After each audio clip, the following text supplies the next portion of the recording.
ઘુષ્મા તો શંકર ભગવાનની ભક્ત અને જે સુધર્મા જે છે એ અત્યાર સુધી એવું ધર્મનું ભાષણ કરતી કે એક સ્ત્રીને પુત્ર હોય તો બધી સ્ત્રીઓ પુત્ર વાળી કહેવાય, આવું એ ભાષણ આપતી.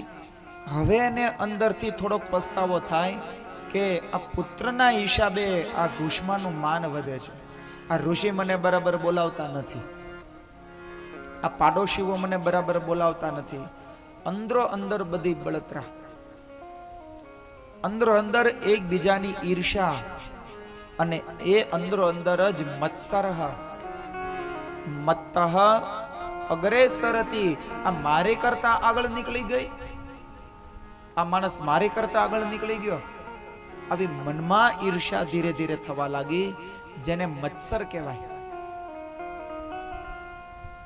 આ માણસ મારી કરતા કેમ આગળ નીકળી ગયો, આ કઈ રીતના પાછો પડે, હું આને કઈ રીતના હરાવી દઉં, હું આને ઉપરથી નીચે કેવી રીતના પાડું. આવી મનની અંદર મનોવૃત્તિ હોય એને મત્સર કહેવાય. સુધર્માને એમ થયું કે અને પુત્ર પ્રાપ્ત થયો એટલે મારું માન ઘટી ગયું. ધીરે ધીરે આ સમય વ્યતીત થવા લાગ્યો અને ઘુષ્મા અંદરો અંદર એટલી બધી ઈર્ષા અગ્નિથી એટલી બધી બળવા લાગી. એક દિવસ તો હદ થઈ ગઈ. કહે છે એને એટલો બધો એને પુત્રની અંદર પ્રેમ આસક્ત, મહારાજ અંદર બળે રાખે, કોઈને કહે નહીં. પણ જેમ સમય પસાર થયો એમ અગ્નિ ધીરે ધીરે બળવા લાગી અને વિશેષતઃ કહે છે એ સમયે પુત્ર મોટો થયો અને એ પુત્રના વિવાહ પણ થઈ ગયા. વિવાહ થઈ ગયા ત્યારે ઘુષ્માને બહુ આનંદ થયો અને સુધર્મા જે અંદરો અંદર બળી રહી હતી એ હવે સળગવા માંડી. હે મહારાજ, સુદેહા એને ખૂબ ઈર્ષા થઈ અને એક દિવસ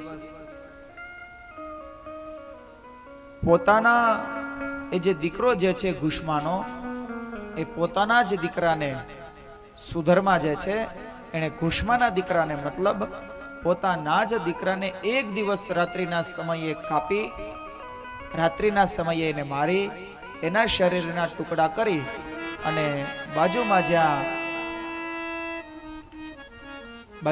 જ્યાં ઘુષ્મા જ્યાં રોજ શિવલિંગ પધરાવે ત્યાં એ શરીરના ટુકડા કરીને પધરાવી દીધા છે. હે મહારાજ, જે અત્યાર સુધી મને પુત્ર પ્રાપ્ત થાય આવી જેની મનોકામના, જેની મનનમાં ઈચ્છા હતી, એ જ ઘુષ્માએ ઈર્ષાના ઝેરથી પોતાના પુત્રના ટુકડા કરીને જળમાં પધરાવી દીધા.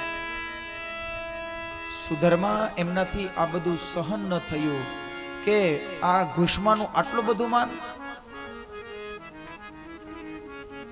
હે મહારાજ, મનમાં કોઈના પ્રત્યે ઈર્ષ્યા હોય તો એ મનમાં ન રખાય, ઈર્ષ્યા તરત જ કાઢી નાખાય. કોઈના વિશે તમે ખરાબ વિચારો તો એનાથી સામેવાળાને કઈ નુકસાની નથી, એ પોતાને જ નુકસાની થાય. કોઈ માણસ તમારી કરતા બહુ આગળ નીકળી જાય અને એમની તમે ઈર્ષ્યા કરો કે આ મારી કરતા બહુ આગળ નીકળી ગયો, એનાથી એને કઈ નુકસાની નથી. આવું વિચારવા વાળા પોતાને નુકસાની છે.